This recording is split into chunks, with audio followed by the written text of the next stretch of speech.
पादप ऊतक, जिसको कहेंगे प्लांट टिश्यू। प्लांट टिश्यू, पादप पौधों का, ऊतक टिश्यू।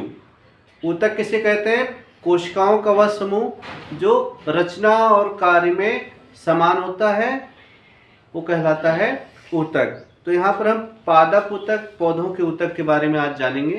पौधों के ऊतकों का क्या काम है, कितने प्रकार के होते हैं। तो पौधों के ऊतक मुख्य तौर पर दो प्रकार के होते हैं। मुख्य तौर पे दो प्रकार के होते हैं। पहला होता है शीर्ष, पहला होता है विभाज्योतक। विभाज्योतक, जिसमें विभाजन की क्षमता होती है, उनको कहते हैं विभाज्योतक। इंग्लिश में कहते हैं इसको मेरिस्टेमेटिक टिश्यू। मेरिस्टेमेटिक टिश्यू कहते हैं। दूसरा होता है स्थायी ऊतक।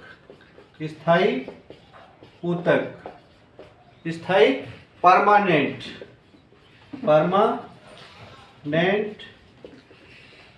टिश्यू। तो इस तरह से पादप ऊतक दो तरह के होते हैं, विभाज्योतक और स्थायी ऊतक। जिन ऊतकों में विभाजन की क्षमता होती है वो कहलाती हैं विभाज्योतक। यहाँ पर विभाज्योतक भी तीन कैटेगरी के होते हैं, तीन तरह के होते हैं। पहला होता है शीर्ष, और दूसरा होता है पार्श्व, और तीसरा होता है अंतर्विष्ट या अंतर्वेशी। तीन तरह के शीर्ष विभाज्योतक मतलब शीर्ष पर पाए जाते हैं, ऊपर पाए जाते हैं। शीर्ष विभाज्योतक इसीलिए कहलाते हैं। लेकिन पौधे के ऊपर भी पाए जाते हैं और जड़ों में भी पाए जाते हैं, नीचे पाए जाते हैं। तो पौधे के शीर्ष भाग पर पाए जाते हैं, इसलिए इनको कहा गया शीर्ष विभाज्योतक। विभाजन की क्षमता होती है, तो पौधे की विभाजन अगर शीर्ष में होगा और नीचे होगा तो इसका मतलब नीचे और ऊपर दोनों तरफ से लंबाई में बढ़ोतरी करेंगे। तो इनका काम होता है लंबाई में बढ़ोतरी करना। लंबाई बढ़ती है, इनसे पौधे की ऊंचाई बढ़ती है और जड़ों में नीचे गहराई बढ़ती है। तो इसलिए इसका मुख्य काम क्या है? पौधे की लंबाई और जड़ों की लंबाई बढ़ाना, पौधे के शीर्ष भाग की लंबाई बढ़ाना और जड़ों की लंबाई बढ़ाना। इसको इंग्लिश में कहेंगे एपिकल। इसको कहेंगे लेटरल, और इसको कहेंगे इंटरकैलरी। तो ये शीर्ष विभाज्योतक यहाँ नहीं लिख रहे हैं, आसानी से आप समझ पाए। शीर्ष विभाज्योतक, दूसरा पार्श्व विभाज्योतक, बीच बीच में पाए जाते हैं, अंतर्विष्ट कहलाते हैं। पार्श्व जो होते हैं मोटाई में पाए जाते हैं, तो ये मोटाई में पाए जाते हैं, इसलिए मोटाई बढ़ाते हैं। ये लंबाई बढ़ाते हैं। और अंतर्विष्ट जो होते हैं ये बीच बीच में पाए जाते हैं, बीच बीच में खास तौर से जड़ों में पाए जाते हैं। और ऐसे पौधों में पाए जाते हैं, घासों में पाए जाते हैं जिनमें गांठें होती हैं, बीच बीच में गांठें होती हैं। अगर पौधे का ऊपरी भाग कट गया तो गांठों से नई जो है पौधे बढ़ जाते हैं, नए तरीके से बढ़ जाते हैं। अगर घास ऊपर से काट दी जाती है या जानवर चल लेते हैं तो उसको फिर से बढ़ने में आसानी रहती है। तो अंतर्विष्ट ऊतक पौधे की लंबाई बढ़ाने में ये भी सहायक होते हैं। लेकिन जो पार्श्व विभाज्योतक होते हैं ये मोटाई बढ़ाते हैं। जब अगर हम पौधे का शीर्ष भाग काट दें तो इसको कहेंगे शीर्ष प्रमुखता। अगर पौधे का शीर्ष भाग काट दिया जाएगा तो उसको कहेंगे शीर्ष प्रमुखता। अगर पौधे का ऊपरी भाग काट देंगे तो बगल वाली शाखाओं की ज़्यादा वृद्धि होगी, मोटाई बढ़ेगी पौधे की, तो इसको कहेंगे शीर्ष प्रमुखता। खास तौर से आप लोगों ने देखा होगा माली ऊपर पौधे की कटाई कर देते हैं तो नीचे की शाखाएं बढ़ जाती हैं। इस तरह से सवाल पूछे जाते हैं क्यों काट देते हैं, क्योंकि इसी वजह से शीर्ष प्रमुखता की वजह से शीर्ष भाग अगर कट जाता है तो पार्श्व शाखाओं की लंबाई बढ़ती है, पौधे की मोटाई बढ़ती है। तो शीर्ष विभज्यतक हो गया जो कि लंबाई बढ़ाता है, ऊंचाई बढ़ाता है पौधे की। पार्श्व विभज्यतक मोटाई बढ़ाता है। और अंतर्विष्ट विभज्यतक जो बीच बीच में पाए जाते हैं, घास में या बांस में पाए जाते हैं, दूब घास में पाए जाते हैं, तो ये पौधे की ये भी लंबाई बढ़ाने में सहायक होते हैं। अगला देखते हैं स्थायी ऊतक। स्थायी का मतलब जो स्थायी हो, जिनमें विभाजन की क्षमता न हो, तो इनमें खास तौर से विभाजन की क्षमता नहीं होती। और ये बनते किससे हैं? विभाज्योतक से ही बनते हैं। विभाज्योतक जब पुराने हो जाते हैं तो उन्हीं से स्थायी ऊतक बन जाते हैं। और ये मुख्य तौर पर दो तरह के होते हैं, वास्तव में होते हैं तीन तरह के। सरल होता है, दूसरा होता है जटिल ऊतक, जटिल ऊतक, सरल ऊतक, यहाँ पे सिंपल, और जटिल कॉम्प्लेक्स टिश्यू। तो विशिष्ट ऊतक भी कुछ जगह मिलेगा, लेकिन यहाँ पे मुख्य तौर पे दो ऊतक हम आपको बता रहे हैं, सरल और जटिल ऊतक। तो सरल ऊतक जैसे नाम से पता चला सिंपल होते हैं, एक जैसी कोशिकाओं द्वारा बने होते हैं, इसलिए इनको सरल ऊतक कहते हैं। और जटिल ऊतक जो होते हैं कई प्रकार की कोशिकाओं द्वारा बने होते हैं, इसलिए इसको जटिल ऊतक कहा जाता है। सरल ऊतक जो होते हैं ये मुख्य तौर पे तीन तरह के होते हैं। मृदु ऊतक, मृदु ऊतक, दूसरा होता है स्थूल कोण ऊतक, स्थूल कोण ऊतक, और तीसरा होता है दृढ़ ऊतक। तो यहाँ पे मृदु, मृदु का मतलब होता है बहुत नरम, मुलायम। तो मुलायम ऊतक होता है, इसको कहते हैं पैरेनकाइमा, पैरेनकाइमा। इसको कहेंगे क्लोरेनकाइमा, और इसको कहेंगे स्क्लेरेनकाइमा। तो ये बहुत नरम ऊतक होते हैं, इसलिए इसको कहते हैं मृदु ऊतक। स्थूल कोण ऊतक जो होते हैं, इसके भी नाम से पता चला, स्थूल का मतलब मोटा, कोण का मतलब किनारा। तो इनके किनारे मोटे होते हैं, इसलिए इसको कहा जाता है, कोशिकाओं के किनारे क्योंकि मोटे होते हैं इसलिए इसको कहते हैं स्थूल कोण ऊतक। कोशिकाओं के किनारे मोटे होते हैं। दृढ़ ऊतक, दृढ़ का मतलब होता है कठोर, तो ऐसे ऊतक कठोर होते हैं। मान लेते हैं कोई छोटा पौधा है, तो जब वो शुरुआत में उगता है तो उसमें मृदु ऊतक होते हैं, नरम सारे ऊतक होते हैं। तो पौधे के नरम भागों में पाया जाता है मृदु ऊतक। स्थूल कोण थोड़ा सा बड़ा हुआ, लचीलापन उसमें आ गया, तो उसको कहेंगे स्थूल कोण ऊतक। उसके बाद में और बड़ा पौधा हो गया, कठोर हो गया, तो इसमें दृढ़ ऊतक काफी मात्रा में होते हैं। खास तौर से दृढ़ ऊतक बीजों में पाए जाते हैं, बीजों के जो आवरण होते हैं उसमें पाए जाते हैं। जैसे नारियल का बाहरी भाग काफी कठोर होता है, बेल का बाहरी भाग बहुत कठोर होता है, उसमें दृढ़ ऊतक होते हैं, क्योंकि उसमें दृढ़ कोशिकाएं होती हैं और दृढ़ रेशे होते हैं, इस वजह से दृढ़ ऊतक कठोर होते हैं। दृढ़ ऊतक में लिग्निन नामक पदार्थ जमा होता है। खास तौर से सवाल पूछा जाता है कि लिग्निन नामक पदार्थ कहाँ जमा होता है, किस ऊतक में? तो दृढ़ ऊतक में।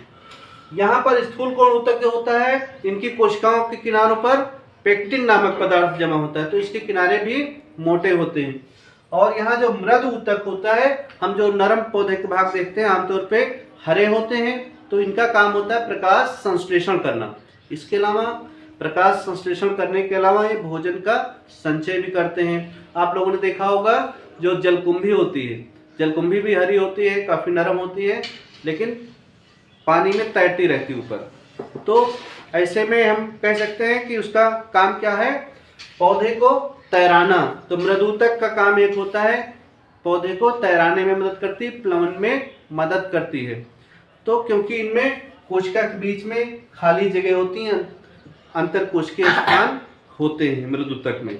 स्थूल कोण और दृढ़ ऊतक में अंतर कोशिकीय स्थान नहीं होते हैं, तो इनके कार्य में भी अंतर है।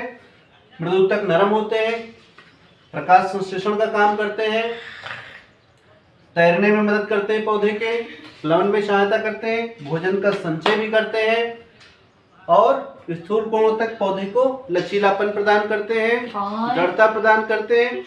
और दृढ़ ऊतक तो इसका नाम ही है, दृढ़ ऊतक होते हैं, कठोर होते, पौधे को दृढ़ता प्रदान करने का ये काम करते हैं। अब देखते हैं जटिल ऊतक। तो जटिल ऊतक जो होते हैं ये मुख्य तौर पे होते हैं जाइलम, और दूसरा होता है फ्लोएम। तो जाइलम जो होता है जाइलम को दारू भी कहा जाता है, दारू भी कहा जाता है। तो इसका काम होता है जल प्लस खनिज पदार्थ जो होते हैं इसका ये संवहन करता है, पौधे के दूसरे भागों में ले जाता है। और फ्लोएम जो होता है ये क्या करता है, जल और खनिज को पौधे की पत्ती तक पहुंचाता है जाइलम। तो जाइलम जा से जाइलम और जा से जल, तो जाइलम जल का संवहन करता है। जाइलम और फ्लोएम दोनों जटिल ऊतक कहलाते हैं, संवहन ऊतक भी कहलाते हैं, क्योंकि पौधे के एक भाग से दूसरे भागों में पदार्थों को लाने ले जाने का काम करते हैं। तो जाइलम जो होता है जल और खनिज का संचय करता है, क्योंकि जल में ही खनिज मिले होते हैं। तो जब जल को इन नलियों से पौधे की पत्ती तक पहुंचाता है तो खनिज भी उसके साथ में जाते हैं। तो जल और खनिज पदार्थों का जाइलम परिवहन करता है, ले जाता है, संवहन करता है। और फ्लोएम जो होता है ये क्या करता है कि जब पत्तियों में भोजन बनता है, जल और कार्बन डाइऑक्साइड के द्वारा प्रकाश संश्लेषण की क्रिया होती है, वहाँ पर भोजन बनता है, तो पत्तियों से भोजन को दूसरे भागों में ले जाता है, भोजन का ये संवहन करता है। तो फ्लोएम का काम एक तरह से फ्लोएम या फर फीमेल्स, जैसे फीमेल भोजन बना के सब परिवार के सदस्यों को देती है, वैसे फ्लोएम भी जो भोजन बनता है उसको ले जाके पौधे के दूसरे भागों में पहुंचाते हैं। और जाइलम जल और खनिज का परिवहन करता है। अब यहाँ पर एक अंतर और हम देखते हैं कि जाइलम और फ्लोएम को जटिल ऊतक क्यों कहा जाता है, इसको सरल ऊतक क्यों कहा जाता है। तो सरल ऊतक इसलिए कहा जाता है क्योंकि खासतौर से एक तरह की कोशिकाओं द्वारा बने होते हैं, इसलिए सरल ऊतक है। जाइलम जो है और फ्लोएम जो है चार तरह की कोशिकाओं द्वारा बने होते हैं, इसलिए इनको जटिल ऊतक कहा गया है। क्यों, जाइलम और फ्लोएम में और क्या अंतर है, अगर पूछा जाए कोशिकाओं में क्या अंतर, कौन सी कोशिकाएं हैं, दोनों में जाइलम इसमें रेशे होते हैं और जाइलम मृदुतक होता है। इसी तरह फ्लोएम में रेशे होते हैं और फ्लोएम मृदुतक भी होता है। लेकिन यहाँ पर जाइलम में ट्रैकिड्स होती हैं और वेसल्स होती हैं, और फ्लोएम में क्या होता है, इसमें फ्लोएम में होता है फ्लोएम पैरेन्काइमा के साथ साथ में इसमें होता है वेसल्स, और दूसरा क्या होता है, इसमें होता है कंपेनियन सेल्स, सहायक कोशिकाएं होती हैं। तो इसमें अंतर होते हैं। इस तरह से हम देखते हैं जाइलम और फ्लोएम में दोनों में अंतर है। इसमें ट्रैकिड पाई जाती है और इसमें कंपेनियन सेल्स पाई जाती है, सहायक कोशिकाएं पाई जाती हैं। तो ये अंतर होते हैं। अगला देखते हैं एक बार फिर से पादप ऊतक। पादप ऊतक में विभज्योतक, विभाजन की क्षमता, स्थायी ऊतक जिसमें विभाजन की क्षमता नहीं, विभज्योतक द्वारा ही बने होते हैं। विभज्योतक तीन तरह के, शीर्ष विभज्योतक शीर्ष भाग में पौधे के पाए जाते हैं, लंबाई बढ़ाते हैं। पार्श्व विभाज्योतक जो होते हैं मोटाई बढ़ाते हैं, जैसे कैम्बियम और कार्क कैम्बियम इसका एग्जाम्पल है। खास तरह के टिश्यू होते हैं जो मोटाई बढ़ाते हैं। अंतर्विष्ट ऊतक जो होते हैं बीच बीच में पाए जाते हैं, घास वाले पौधों में खास तौर से पाए जाते हैं, घास कुल के पौधों में तो गांठों में पाए जाते हैं, तो ये भी लंबाई बढ़ाते हैं पौधे की। और स्थायी ऊतक जो है ये दो तरह के मुख्य तौर पे माने गए हैं, सरल ऊतक और जटिल ऊतक। सरल ऊतक क्या करते हैं, मृदु नरम भागों में पाए जाते हैं, और स्थूलपूर्ण ऊतक लचीलापन पौधे को प्रदान करता है, थोड़ा सा कठोर होता है। दृढ़ ऊतक बहुत ही कठोर होता है, दृढ़ ऊतक इसलिए इसको कहा गया। उसके बाद में जटिल ऊतक, ये जाइलम और फ्लोएम होते हैं। जाइलम जल का संवहन करता है, फ्लोएम भोजन का संवहन करता है।